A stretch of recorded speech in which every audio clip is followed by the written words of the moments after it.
Welcome in, everyone. Happy Football Friday back in Wisconsin. So, doing this 4 p.m. Central Time. But just me today. Go Dogs. It's a great time. We'll recap the CFP National Championship game.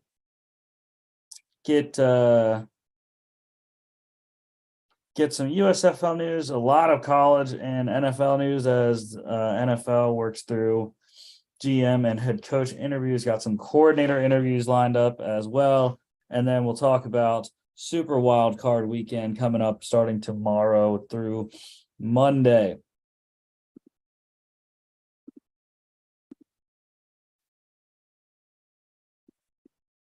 So I didn't make the slide for the game here, but go damn Dogs. Back-to-back national champions, the Georgia Bulldogs, number 1 in the land. They beat number 3 TCU 65-7. Just an absolute ass kicking by the Dogs.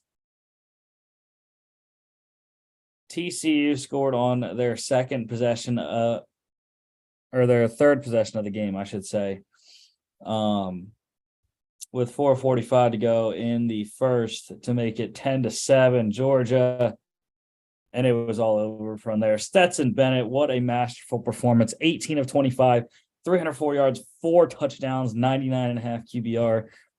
That is just ridiculous. He also ran 3 times for 39 yards and 2 rushing touchdowns, tying Joe Burrow's 2020 college football playoff national championship game as the most touchdowns in a championship game with 6.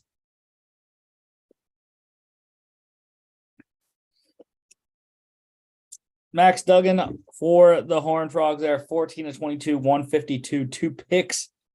1 rushing touchdown also. But yeah, it was not a good time. I think the experience of Georgia, knowing that they had been there, many players were there last year for the first title of the 2. And Georgia now moves to 4-time national champions. Also, Stetson Bennett, the only player to ever win 4 college football playoff games, 4-0 last 2 years, 29-3, I believe, as a starter in his career.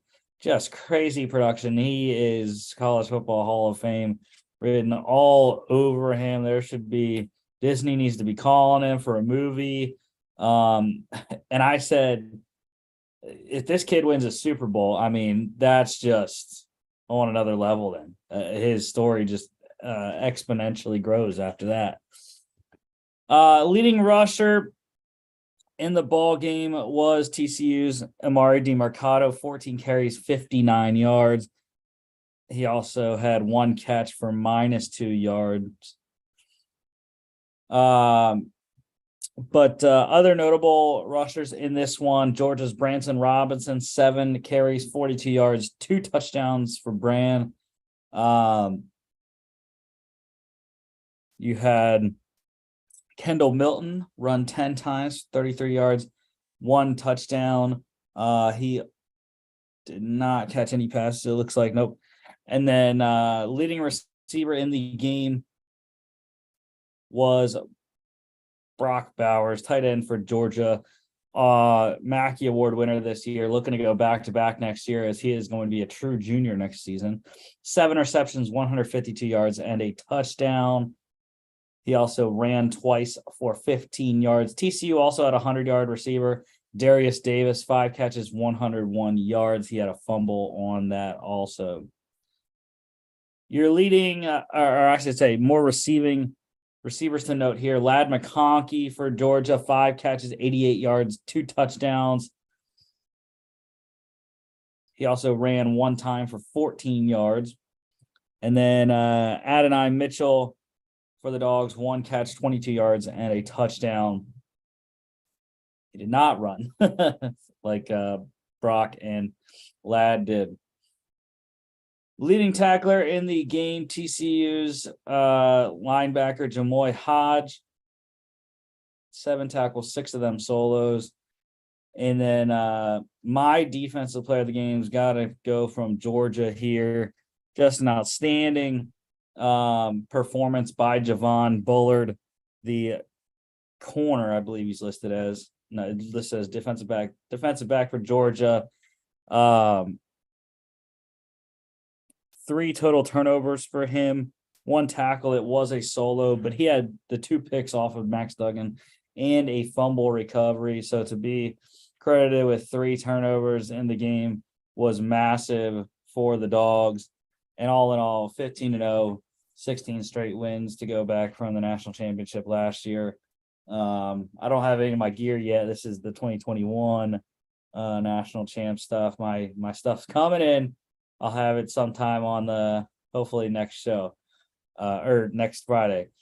But yeah, SoFi Stadium, great place. I don't know how you pay $5 billion though and have the roof leak on you.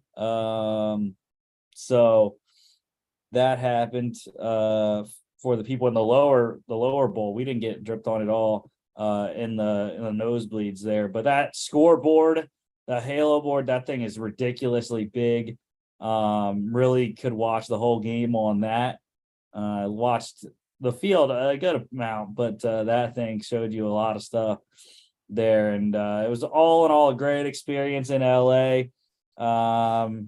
Probably will not be back there, and the college football playoff should not be back there either. Terrible post-game accommodations there for fans.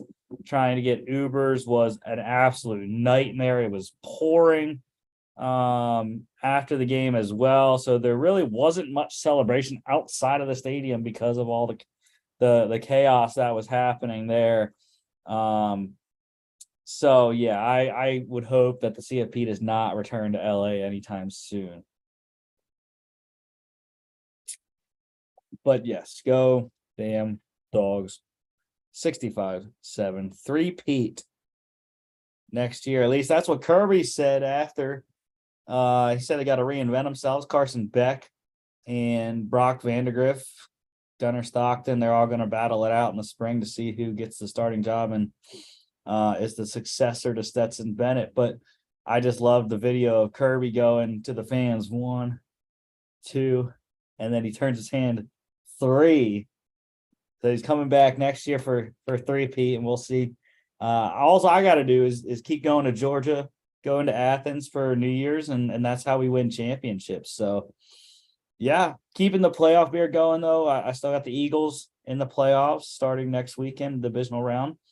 We're on our way to the Super Bowl there. So once they win the Super Bowl there, I'll shade this thing off, get ready for hockey season in April.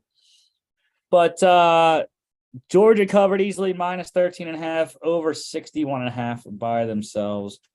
National championship presented by AT&T, by the way, which I got a koozie from. USFL news, got a couple signings. Panthers, they signed running back Reggie Corbin and defensive tackle Robert Kimdichie. Corbin, a beast last year. Kimdichie, new to the league here. Gonna be a force there for Michigan.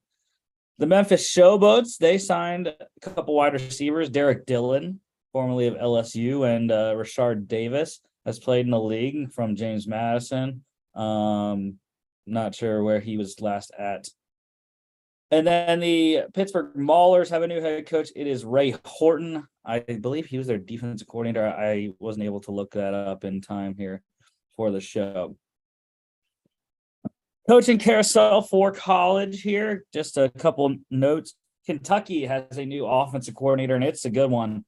Rams offensive coordinator Liam Cohen is returning to the Wildcats after one season in LA. Going to pair with Devin Leary, which is just going to be a crazy offense. So I think Kentucky's going to be much improved. I believe Chris Rodriguez Jr. is returning. I'm not exactly sure on that. But Coach Stoops should have a good team next year in Lexington. Colorado head coach Deion Sanders, he is still adding to his staff. He said former Vikings head coach Mike Zimmer and former FAU head coach Willie Taggart should be joining his team, his staff soon in some capacity. So look forward to that all-star staff that Deion's putting out there in Boulder. Clemson, they have fired offensive coordinator Brandon Streeter, very quickly replaced him. TCU's offensive coordinator Garrett Riley headed to Clemson, and he will coach Dabo's offense there for the Tigers.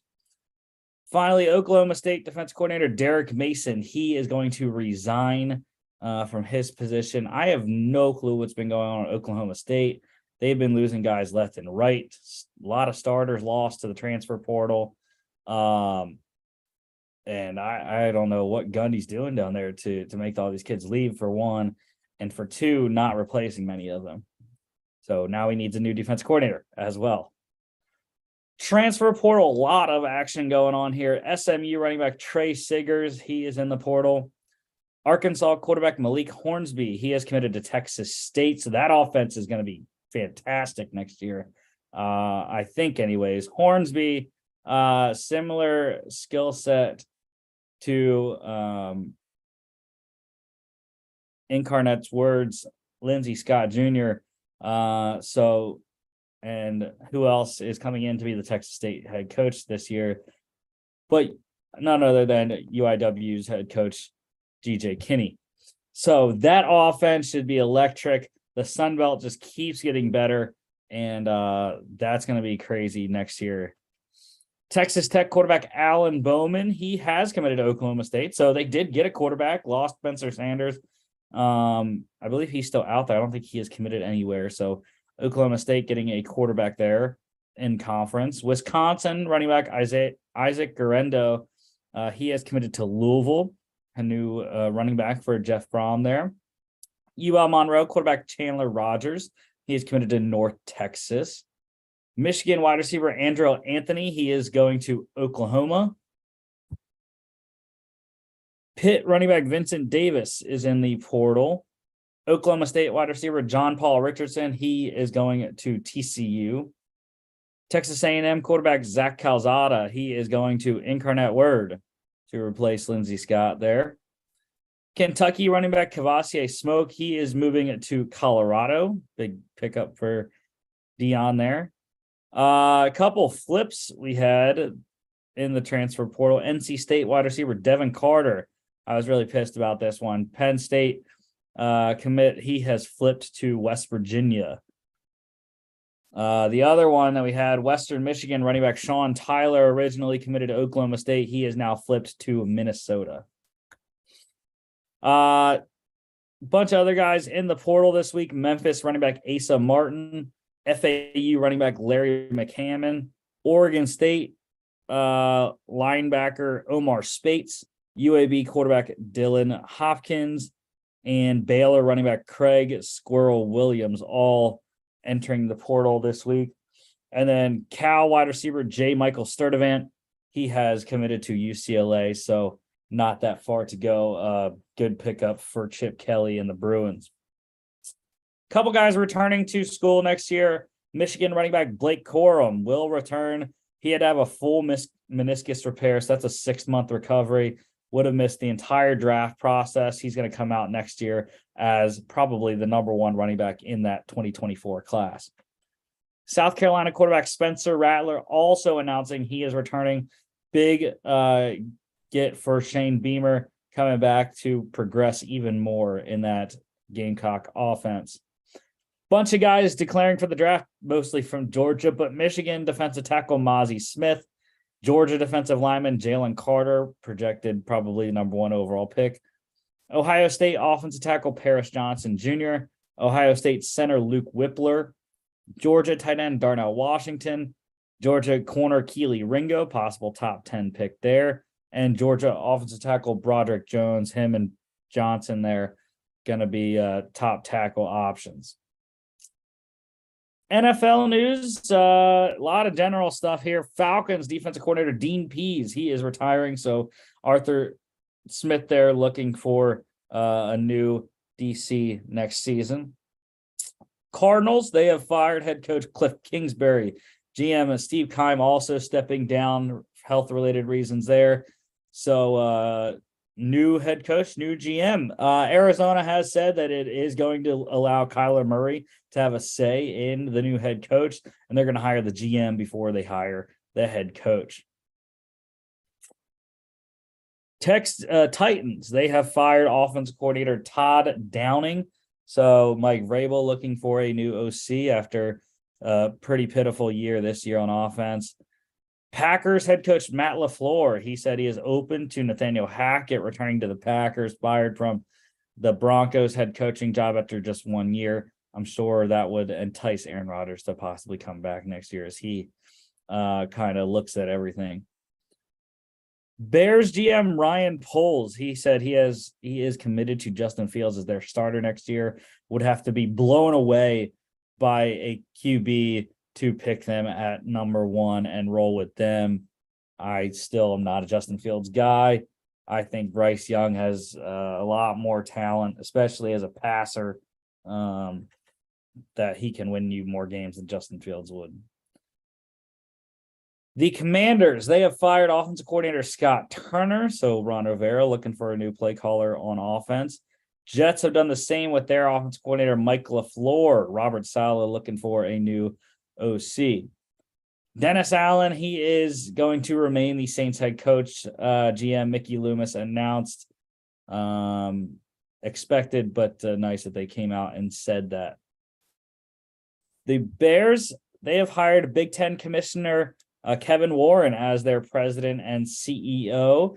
So big get for them. And not sure who's going to be the new Big Ten commissioner there, but should know that in the next couple of months. I wouldn't expect it to be immediate.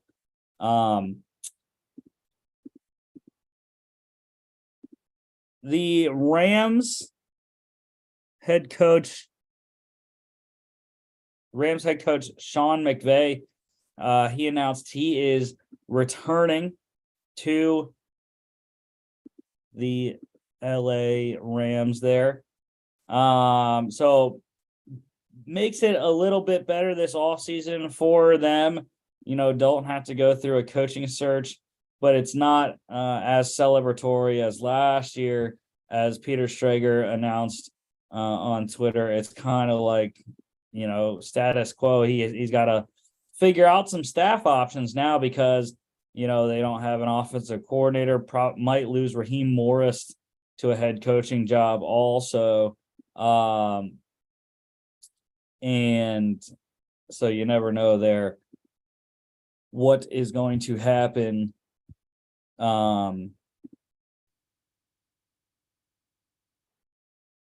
with the Rams OC. Also want to mention one other transfer portal that happened. Missouri quarterback Connor Bazelak, he has committed to Bowling Green.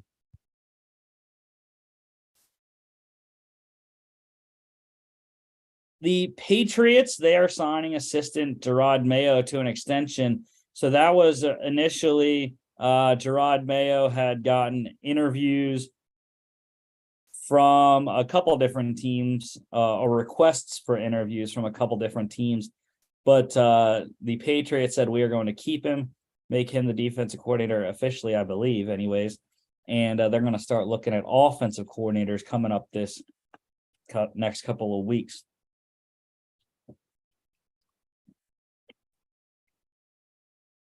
The Ravens, they announced quarterback Tyler Huntley will start this week. So good pickup, or good, nice thing for them to get him in instead of having Anthony Brown like they did last week. Still no Lamar Jackson. He's going to miss his 6th straight game there. It's not looking good for Lamar and the rest of the season here. The Patriots and Falcons, they will be coaching the staffs for the East-West Shrine Bowl, one of the top all-star games out there. So they were the two highest, I guess, staffs for that game that don't have major coaching overhauls right now.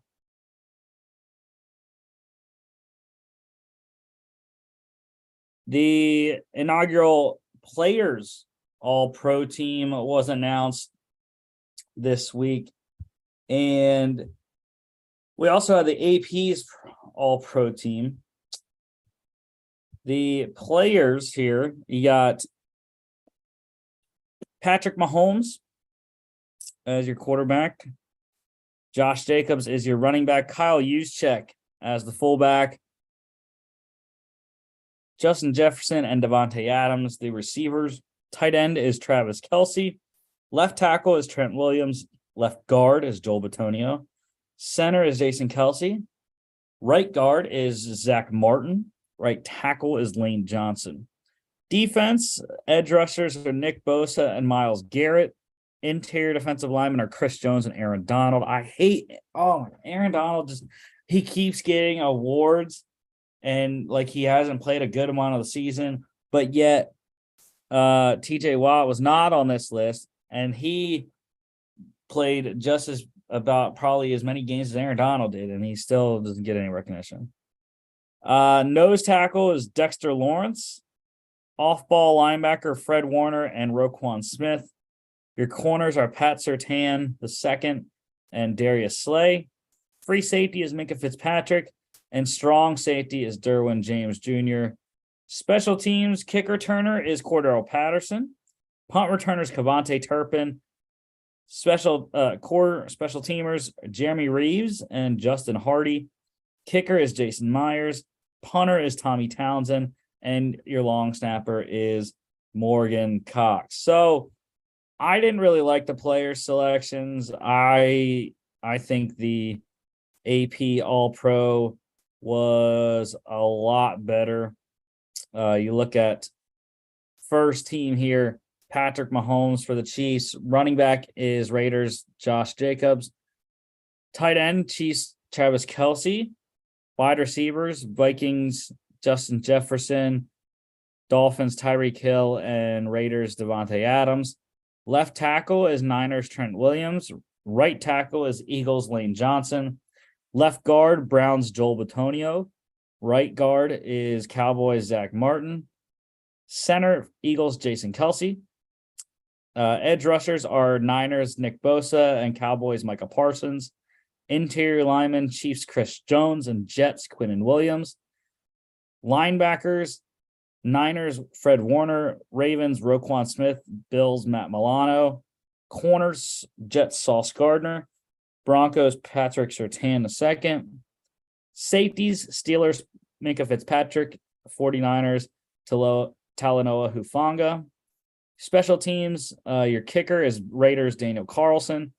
Punter, Chiefs, Tommy Townsend. Kick returner is Packers, Keyshawn Nixon. Punt returner, Patriots, Marcus Jones. Special teamer, Commanders, Jeremy Reeves. And long snapper, Vikings, Andrew DePaula. Your second team All-Pro here, Eagles, quarterback Jalen Hurts. Browns running back Nick Chubb. 49ers tight end George Kittle. Eagles wide receiver A.J. Brown. Bills wide receiver Stephon Diggs. Cowboys wide receiver CeeDee Lamb. Giants left tackle Andrew Thomas. Bucks right tackle Tristan Wirfs. Chiefs left guard Joe Thuney. Falcons right guard Chris Lindstrom. Chiefs center Creed Humphrey. Second team defense, Browns edge rusher Myles Garrett. Eagles edge rusher Hassan Reddick. Giants interior D lineman Dexter Lawrence. Titans interior D lineman Jeffrey Simmons. Rams linebacker Bobby Wagner. Jets linebacker CJ Mosley. Saints linebacker Demario Davis. Packers corner Jair Alexander. Eagles corner James Bradbury. Chargers safety Derwin James. Broncos safety Justin Simmons. Special teams, Ravens kicker Justin Tucker. Titans punter Ryan Stonehouse. Vikings kick returner Kene Nwangwu. Lions punt returner Khalif Raymond, 49ers special teamer George Odom, and Ravens long snapper Nick Moore. So I like the AP teams a lot better. I think they encompass more of what this year actually was. I think the players more so are kind of about career success, and they kind of just put the best players overall at the positions, not necessarily best players at those positions this season. So that's just my thought. All well deserved though, from all those guys. Jets owner Woody Johnson making a statement kind of about Zach Wilson, saying he is willing to spend this offseason for a veteran quarterback. Who that is, who knows? Raiders, they began the process of trading quarterback Derek Carr. Big date is February 15th. On that date, he is fully guaranteed $40.4 million there. So his contract is pretty tradable, I think, anyways. If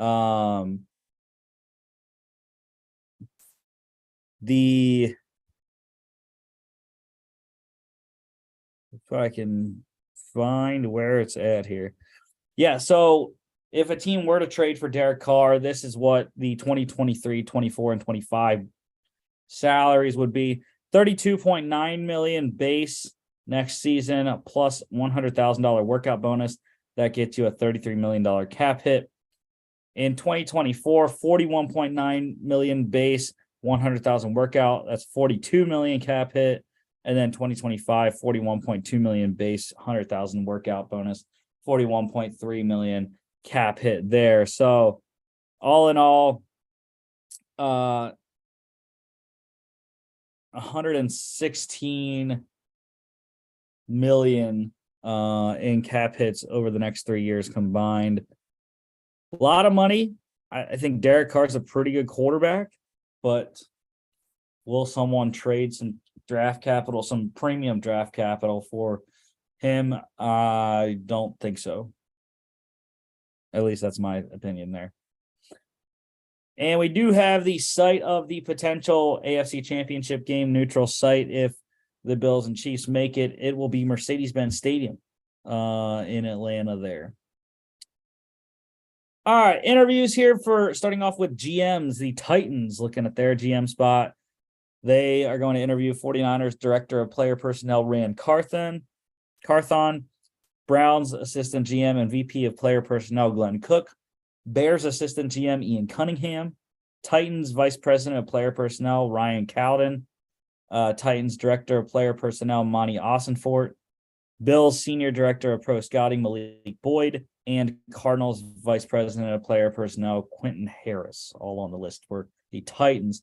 Cardinals GM here, Titans Director of Player Personnel Monty Ossenfort, 49ers Director of Player Personnel Rand Carthon, Bears Assistant GM Ian Cunningham, former Giants GM Jerry Reese, and Ravens Director of Player Personnel Joe Ortiz. Coaching interviews, a lot of these going on here with the 5 head coach openings.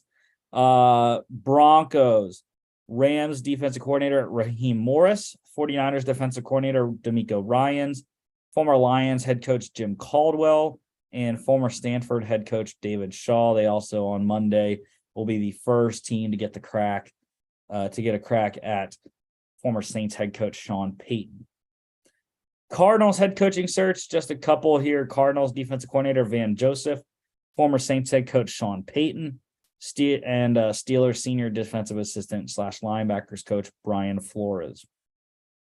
Texans head coach, Eagles offensive coordinator Shane Steichen, Lions offensive coordinator Ben Johnson, 49ers defensive coordinator D'Amico Ryans, Eagles defensive coordinator Jonathan Gannon, Broncos defensive coordinator Ejiro Evero, Giants offensive coordinator Mike Kafka, former Saints head coach Sean Payton, and Rams assistant head coach / tight ends Thomas Brown. Colts head coaching search looks like this. Lions defensive coordinator Aaron Glenn. Lions offensive coordinator Ben Johnson. Eagles offensive coordinator Shane Steichen. Rams defensive coordinator Raheem Morris. Colts special teams coordinator Bubba Ventrone. Broncos defensive coordinator Ejiro Evero. And Chiefs offensive coordinator Eric Bieniemy. And finally, the last head coaching spot here, Panthers. They're looking at Eagles offensive coordinator Shane Steichen, Lions offensive coordinator Ben Johnson, Bills offensive coordinator Ken Dorsey, Giants offensive coordinator Mike Kafka, Panthers interim head coach Steve Wilkes, former Lions head coach Jim Caldwell, Bills offensive coordinator Ken Dorsey, my bad, I said that one, former Colts head coach Frank Reich, and Cowboys offense coordinator Kellen Moore. And couple coordinator positions open here. Browns defensive coordinator. They're looking at Steelers senior defensive assistant / linebackers coach Brian Flores. Seahawks associate head coach for defense Sean Desai. And Titans senior defensive assistant Jim Schwartz. Jets offensive coordinator spot. A couple here. Patriots tight end coach Nick Caley. Eagles quarterback coach Brian Johnson. And former Colts offensive coordinator Marcus Bradley. Couple practice windows open here, not activated though to the active roster yet. Chargers offensive tackle Rashawn Slater, going to be a little bit for him yet, as will the same for Bills safety Micah Hyde and wide receiver Jamison Crowder. Injuries, just one to note, Dolphins running back Raheem Mostert. He broke his thumb last weekend. So probably going to miss this week against the Bills. Ins and outs, just a couple so far. The Chargers wide receiver Mike Williams, he is out. He has a back fracture that occurred last week. Going to be out 2 to 3 weeks. So the only way he is back this season is if LA makes the Super Bowl, essentially. Dolphins quarterback Tua Tagovailoa, he is out. Skylar Thompson will start, and him and Brock Purdy become the 2 latest drafted rookie quarterbacks to ever start a playoff game. And I mentioned Bills safety Micah Hyde is out also. Transactions here, the Ravens, they have signed linebacker Roquan Smith to a 5-year, $100 million deal, $45 million fully guaranteed, $60 million total guaranteed. Great contract for Roquan. I'm happy he finally got that. I hate that it's with Baltimore, but I think it's absolutely hilarious that they signed him before they signed Lamar. They're probably going to franchise Lamar again. I would not sign him. I guess franchise him is fine. You get one more year to figure out what you're going to do at quarterback, but he's not, especially with the injuries the last 2 years. So that's just me, though. And the Chiefs, they signed wide receiver John Ross to a futures deal. So intriguing option at wide receiver going into off-season workouts. And speaking of workouts, one to mention, the Giants worked out former Cowboys wide receiver James Washington, released earlier a couple weeks ago, and trying to find a home is Washington. NFL pick standings. These are not final because we're picking the playoffs on this show here. Mark and I, 12-4 last week. Great time. 2-2 in his Lone Wolves. Got the Saints wrong against the Panthers and the Colts wrong against the Texans, but he did get the Dolphins right against the Jets. I hate that you got that one right, Mark, because it cost the Steelers a playoff spot. And the Lions right over the Packers. Logan, 10-6, respectable, but not good enough. 0-2 in his Lone Wolves. The Giants one he already knew was not going to win there with third-string quarterback Davis Webb. But the Bucs also going down to the Falcons in Atlanta, 30-17, I think was the score of that one. So Logan is going into the playoffs 5 out. I am 8 out, so pretty unlikely that I come back. Logan's getting to my point, though. I'm just trying to catch Logan for second at this point. He's in my sights, 3 back. Super Wildcard Weekend here. starting tomorrow. Seahawks at the 49ers. We're all on San Francisco. This matchup does not work very well. The 49ers defense, very good against the run, and Nick Bosa should dominate the Seahawks offensive line. Christian McCaffrey should have a good time out of the backfield. Jordan Brooks done for the year for Seattle, ACL tear last 2 weeks ago there. So not very good. Seahawks kind of slid in by the Lions winning against the Packers. So it's not going to be a great time in San Francisco, I think, for Seattle. And it's going to be rainy apparently out there. So we're all on San Francisco. I think they are the second best team in the NFC. 9-point favorites for the Niners here. Total is 42. I'm going to go under. I think it's a lower scoring game than people think it will be in defense. 4:30 on Fox. Saturday night here, Chargers at the Jags. I think this is going to be the best game of the weekend. Maybe the Giants, Vikings, but I think this game is going to be really good. Low scoring. I think both defenses are playing pretty well. Chargers losing to the Broncos last week. Jags getting in by a defensive touchdown. So I'm rolling, lone wolfing the Jacksonville Jaguars to win at home. I don't know. I was going to pick LA, right? But then I was like, you know what? The Jags defense, I think, is better than the Chargers. And I think with Mike Williams out for the LA offense, they're going to easily be able to slide coverage to Keenan Allen. And even though Justin Herbert was banged up last time these two teams met, when the Jags beat them like 38-13 or whatever it was, they held Austin Eckler to 5 yards on 4 carries or 4 yards on 5 carries, whatever it was. So I think the Jags defense carries them once again in this game. Trevor Lawrence makes just enough plays, and they should run the ball because the Chargers have struggled most of the year running the ball. So Travis Etienne and Trevor Lawrence, I think, both should run the ball in this one. And I heard Joey Bosa's a little dinged up too, so in his return last weekend. So I'm going with the Jags. Mark Logan on the Chargers. Wouldn't be surprised if they win. Total for this one's 47.5. I'm going under 8:15 on NBC. Sunday, Dolphins at the Bills. This is going to be just so bad. The Sunday, 2 out of 3 games on Sunday are just so bad. The Bills should absolutely roll this. They aren't going to have Micah Hyde, but that's fine. Dean Marlowe has filled in as the third safety after Hyde went down, then DeMar Hamlin situation happened. So they're going to keep winning for DeMar, and I think they absolutely roll the Dolphins in Buffalo with Skylar Thompson at quarterback for Miami there. Total is 43.5. I'm going with the over. I think that's just the Bills just scoring a lot of points. They might get them themselves. This could look similar to the Patriots playoff game from last season. 1 p.m. on CBS. Giants at the Vikings. This is the other game I think that is actually kind of good this weekend. They played a 3-point game just 3 weeks ago in week 16.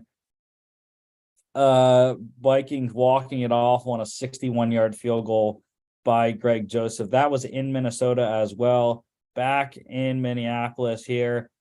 Mark's lone wolf and the Giants, I don't blame him because they are playing pretty well right now.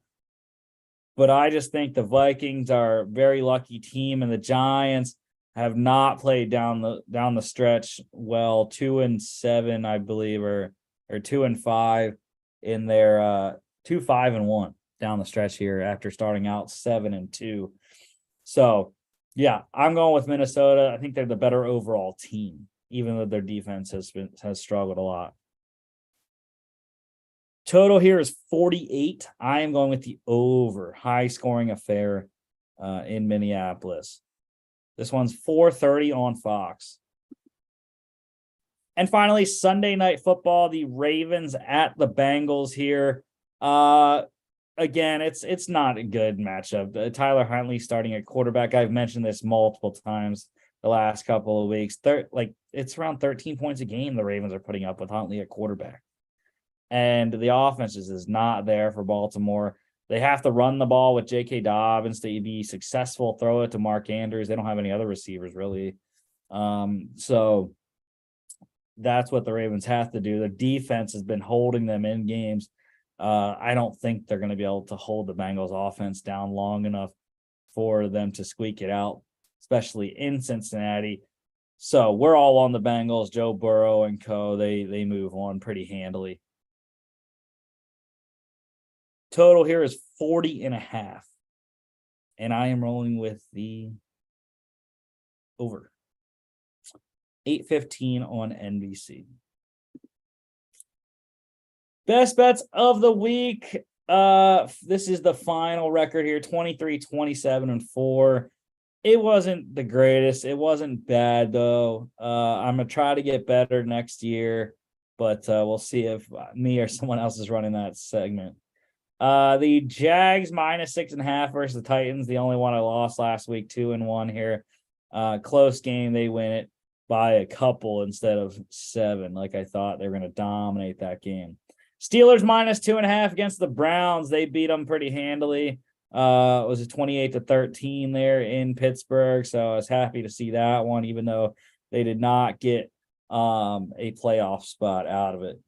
And then the 49ers -14 against the Cardinals. I just watched the last couple of episodes of Hard Knocks, so it was tough to watch that game for Arizona. But I knew the 49ers were going to absolutely romp them with David Blau at quarterback and the Niners playing for the potential of the number 1 seed if the Eagles would have lost. So, yeah, they handled business 38-13 there. Final lock standings. These are spectacular records, not mine too much, but 15-3 for Mark. I get half of his share of the win, though, because I picked for him. But yeah, that is a stellar record for Mark. That's an 83.3 win percentage there.